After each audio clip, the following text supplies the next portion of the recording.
हाय friends, Vision Classes लोणंदच्या online study चॅनलमध्ये सर्वांचं स्वागत. आज आपण शिकणार आहोत active and passive voice in the present continuous tense. म्हणजे प्रेझेंट कंटिन्युअस टेन्समध्ये म्हणजे चालू वर्तमान काळामध्ये ॲक्टिव्ह वॉईसचं रूपांतर पॅसिव्ह वॉईसमध्ये कसं करायचं.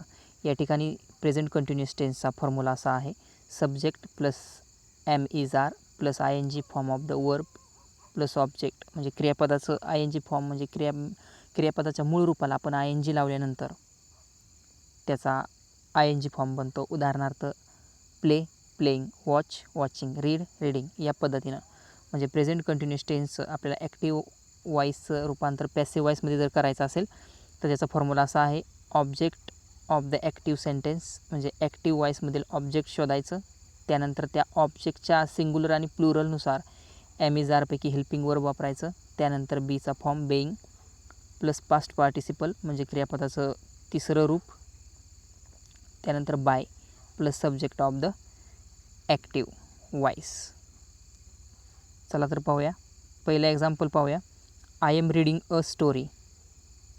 या सेंटेन्समध्ये अ स्टोरी हे काय आहे? ऑब्जेक्ट आहे असं खाली घेतलं. अ स्टोरी हा सिंग्युलर वर्ड आहे म्हणजे एकवचनी वर्ड आहे, म्हणून एकवचनी वर्डसाठी आपण माहिती आहे आपल्याला एम इज हे दोन वापरतो, परंतु या ठिकाणी एम वापरू शकत नाही, म्हणून इज.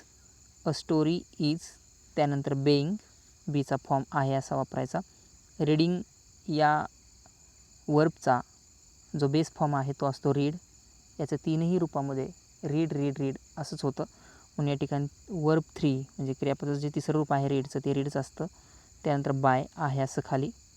आय या सब्जेक्ट प्रोनाऊनचं रूपांतर ऑब्जेक्ट प्रोनाऊनमध्ये आयचं मी होतं. या अगोदरच्या लेक्चरमध्ये ते अपलोड केलेलं आहे मी. प्रत्येक सब्जेक्ट प्रोनाऊनचं ऑब्जेक्ट प्रोनाऊनमध्ये कसं कन्वर्जन होतं त्यासाठी अगोदरचा व्हिडिओ पहा. आयचं मी झालं. अशा पद्धतीने I am reading a story या सेंटेन्सचं पॅसिव्ह वॉईस होतं a story is being read by me. Second example. The engine is driving the train. Sentence असा आहे: the engine is driving the train. Object आहे the train आहे असं. Helping verb is. त्यानंतर being. ड्राईव्हचा past participle होता ड्रायवन. त्यानंतर by plus subject आहे the engine आहे असं. जर सब्जेक्ट प्रोनाऊन हे प्रोनाऊन सोडून जर एखादं नाव असेल तर ते आहे असं शेवटी सब्जेक्ट म्हणून घ्यावं लागतं. She is singing a song. यामध्ये अ सॉन्ग हे ऑब्जेक्ट आहे, सिंग्युलर आहे, म्हणून अ सॉन्ग इज. त्यानंतर बेईंग. सिंगचा पास्ट पार्टिसिपल होतो संग. त्यानंतर बाय. सीचं होतं हर.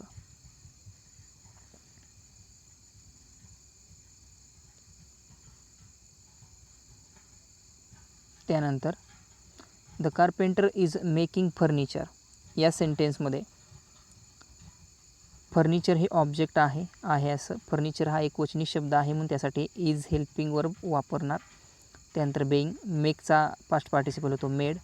त्यानंतर फॉर्म्युल्यानुसार बाय. सब्जेक्ट आहे द कार्पेंटर. अशा पद्धतीनं आपण प्रेझेंट कंटिन्युअस टेन्सचे पॅसिव्ह वॉईस पाहिले. आता जेव्हा सेंटेन्समध्ये आपण Wien the verb is followed by a preposition, म्हणजे जेव्हा सेंटेन्समध्ये प्रिपोजिशनचा वापर होतो त्यावेळेस ते सेंटेन्स कसं सोडवायचं या ठिकाणी आता आपण पाहूया. पहिलं सेंटेन्स असं दिलं आहे: my mother is talking to a stranger. यामध्ये अ स्ट्रेंजर हे काय आहे? नाऊन आहे. अ स्ट्रेंजर काय आहे? नाऊन आहे. आणि here the noun a stranger is the object. A stranger या ठिकाणी ऑब्जेक्ट आहे. Object of the preposition to and not the verb of talking. But this sentence can be change into passive voice. म्हणजे या ठिकाणी आपण याचं रूपांतर passive वॉईसमध्ये करू शकतो. अ स्ट्रेंजर या ठिकाणी आपण ऑब्जेक्ट म्हणून घेणार आहोत. अ स्ट्रेंजर आहे असं. सिंग्युलर आहे म्हणून इज. त्यानंतर बेईंग आहे असं. या ठिकाणी प्रिपोजिशन जोडून आहे वर्बला आहे असं. टॉकिंग टूचं फक्त टॉकचं तिसरं क्रियापदाचं रूप जे आहे पास्ट पार्टिसिपल टॉकचं टॉकड होतं. टू आहे असा जोडायचा. त्यानंतर बाय. सब्जेक्ट होतं माय मदर, ते आहे असं राईट करायचं. ओके, या ठिकाणी हे सॉल्व झालं. त्यानंतर नेक्स्ट एक्झाम्पल आहे: the children are laughing at the old beggar. या सेंटेन्समध्ये द ओल्ड बेगर हे ऑब्जेक्ट आहे आणि एकवचनी असल्यामुळे इज, त्यानंतर बेईंग. लाफचं लाफड होतं म्हणून लाफड ॲट आहे असं by the children. I am waiting for him या सेंटेन्समध्ये हिम हे ऑब्जेक्ट आहे, परंतु ज्या वेळेस आपण ते सुरुवातीला घेतो तेव्हा त्याचं सब्जेक्ट प्रोनाऊनमध्ये रूपांतर होतं. जसं आपण आईचं मी करतो, हिचं हिम करतो, तसं हिम जर ऑब्जेक्ट आलं तर ते ही होतं म्हणून आहे असं ही. त्यानंतर हेल्पिंग वर्ब हीसाठी इज असतं, आहे असं. त्यानंतर बेईंग. वेटचं पास्ट पार्टिसिपल होतं वेटेड. फॉर आहे असं खाली. बाय आईचं होतं मी.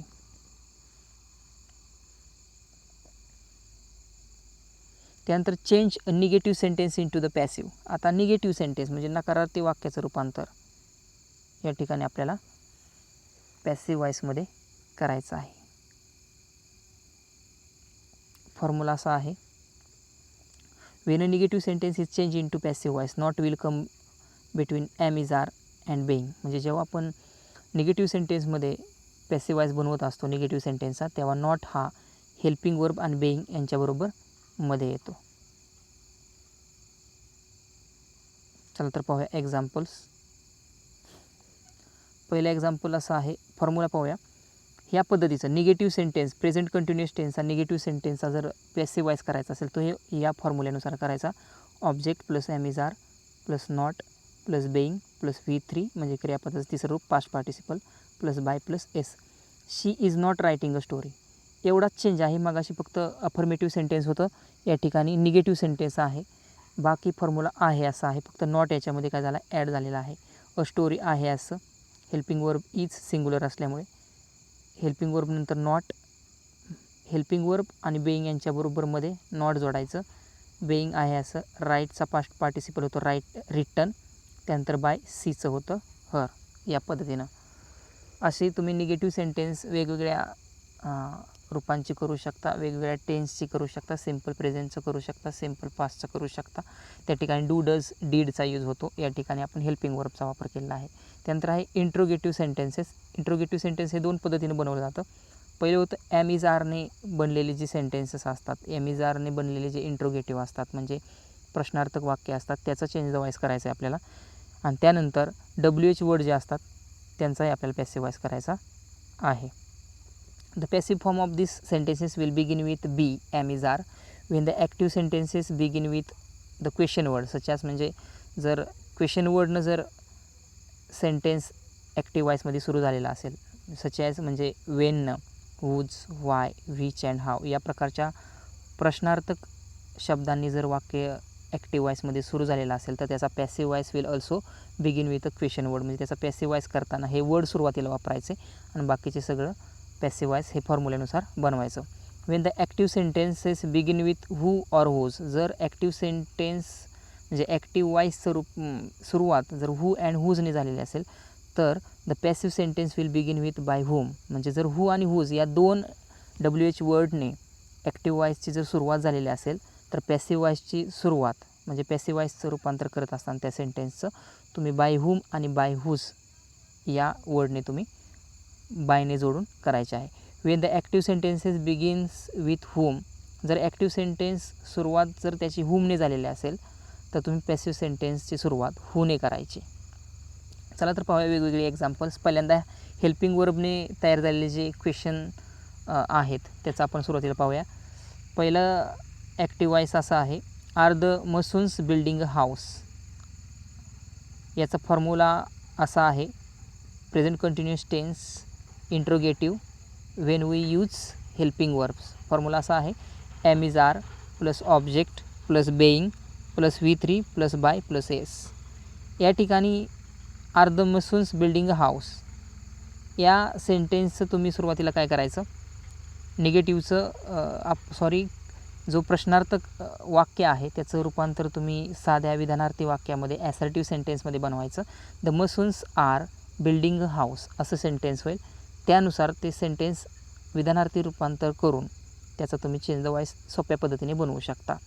या ठिकाणी अ हाऊस हे काय आहे, ऑब्जेक्ट आहे परंतु अ हाऊस हा एकवचनी आहे आणि आपलं ठरलेलं आहे की formula am is are helping verb वापरायचा आहे.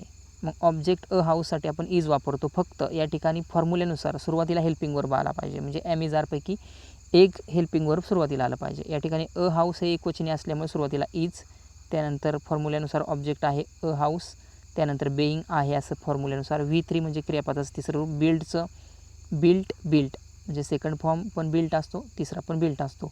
आपल्याला या ठिकाणी बिल्ट बनवायचा आहे, बिल्ट. त्यानंतर बाय आहे असा. द मसून्स हा सब्जेक्ट होता, आहे असा आणि क्वेश्चन मार्क. या ठिकाणी तुम्ही चेंज द वॉइस अशा पद्धतीने बनवू शकता. त्यानंतर हू आणि हुजने सुरुवात झालेली जी सेंटेन्सेस असतात त्याची सुरुवात तुम्ही पॅसिव्ह वॉइसमध्ये बाय हुम आणि बाय हुजने करू शकता. त्यासाठी आपण एक एक्झाम्पल पाहूया. Who is waiting for you या सेंटेन्सचं पॅसिव्ह वॉइस असं होईल बाय हुम, सुरुवातीला ठरल्याप्रमाणे बाय हुम. त्यानंतर हेल्पिंग वर्ब येईल आर, कारण त्यानंतर यू वापरणार आहोत. यूसाठी आर असतं म्हणून अगोदर आपण आर वापरणार आहोत. आर. बेईंग फॉर्म्युल्यानुसार आहे असं. वेटचा पास्ट पार्टिसिपल होतं वेटेड, त्यानंतर फॉर आहे असं. Another one, hmm R you waiting for असं एक एक्झाम्पल आहे. याचं आन्सर असं होईल हुम असेल तर हू करायचं, त्या पद्धतीनं. हूसाठी इज येतं म्हणून आहे असं इज. बेईंग वेटचा पास्ट पार्टिसिपल वेटेड, फॉर आहे असं. त्यानंतर बाय आणि यू ह्या सब्जेक्ट जो आहे यूचं ऑब्जेक्ट प्रोनाऊनसुद्धा काय असतं, यू असतं. या पद्धतीने